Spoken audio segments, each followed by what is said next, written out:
Olá, amigos, muito bem-vindos ao nosso curso do Simples Nacional com Planejamento Tributário, um curso gratuito no nosso canal do YouTube.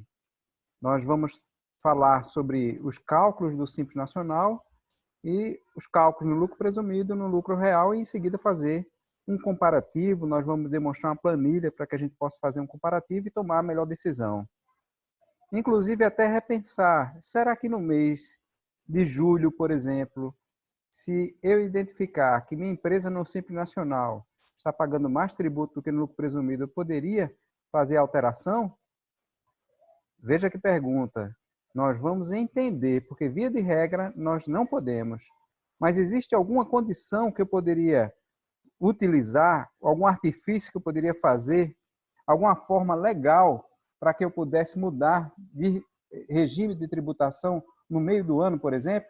Nós vamos aprender isso nesse treinamento, ok? Então, apenas para a gente começar com algumas informações bem importantes, gerais, iniciais sobre o curso, é sobre a opção, por exemplo. A opção do Simples Nacional, empresas que já estavam constituídas, elas fazem a opção até dia 31 de janeiro. Mas a empresa que ela está em constituição, ela tem um prazo de 30 dias após o deferimento da última inscrição para fazer para dar início ao seu registro no Simples Nacional, tá?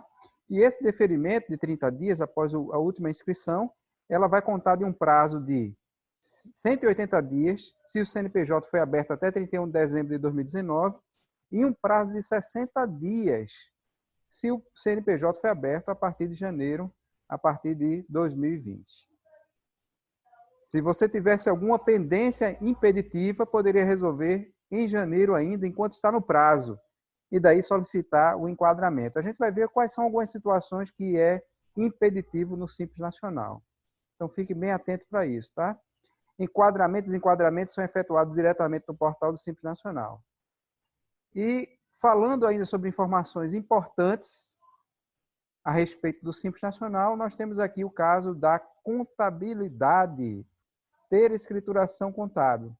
O Código Civil, ele nos declara que toda empresa ela deve ter escrituração contábil via de regra.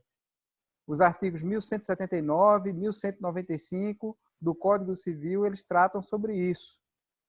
Mas ainda no Código Civil, ele fala no artigo 970 a respeito do pequeno empresário. E este pequeno empresário ele estaria dispensado de ter escrituração contábil. Então, quem é o pequeno empresário? Quer dizer, se a empresa for do Simples Nacional, ela está dispensada, ela é pequeno empresário? Se ela for lucro presumido, ela está dispensada de ter escrituração contábil? Porque muita gente chega, inclusive, a ter esse entendimento. Mas, segundo a regra e segundo a lei, olha quem é o pequeno empresário dispensado de ter escrituração contábil. No Simples Nacional, nós temos a Lei Complementar 123 de 2006. É nela que nós vamos falar muita coisa aqui a respeito desse assunto.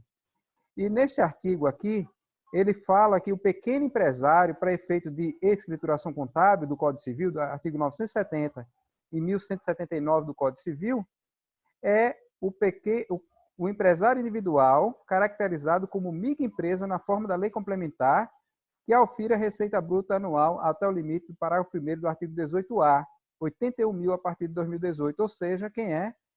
É o MEI.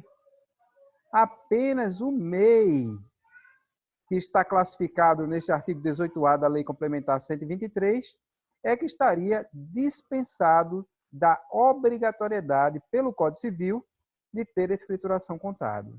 Então, qualquer empresa, Simples Nacional ou não sendo Simples Nacional, ela tem a obrigatoriedade de ter escrituração contábil. Este é um ponto aqui muito importante.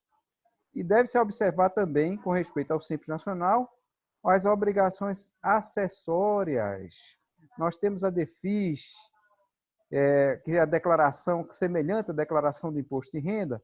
Nós temos o livro de inventário que as empresas têm que obter, têm que ter. Quando a empresa faz a opção para fazer escrituração do livro caixa, para fins da Receita Federal, ela tem também o livro caixa para demonstrar. Mas, no Código Comercial, no Código Civil, no registro de contabilidade, ela é obrigada a ter escrituração contábil normal, exceto, como já falamos, o MEI. O Brasil, há algum tempo que ele vem buscando simplificar a carga tributária. E nessa busca de simplificação, ele criou a Lei Complementar 123. Nós temos a Resolução 140 de 2018, que trata da regulamentação da Lei 123, com aspectos, detalhes e aspectos que devem ser observados para aplicar o Simples Nacional. Nós temos também, dentro do site do portal do Simples Nacional, como baixar o manual PG-10D e DEFIS a partir de 2018. E nós recomendamos também que estudem o CPC e a NBCTG 1000, que trata a respeito de escrituração contábil para pequenas e médias entidades.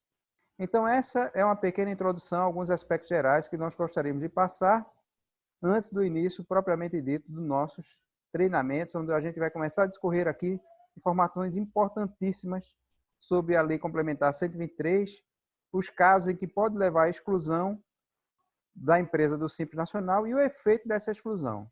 Então, nos vemos, então, na próxima aula.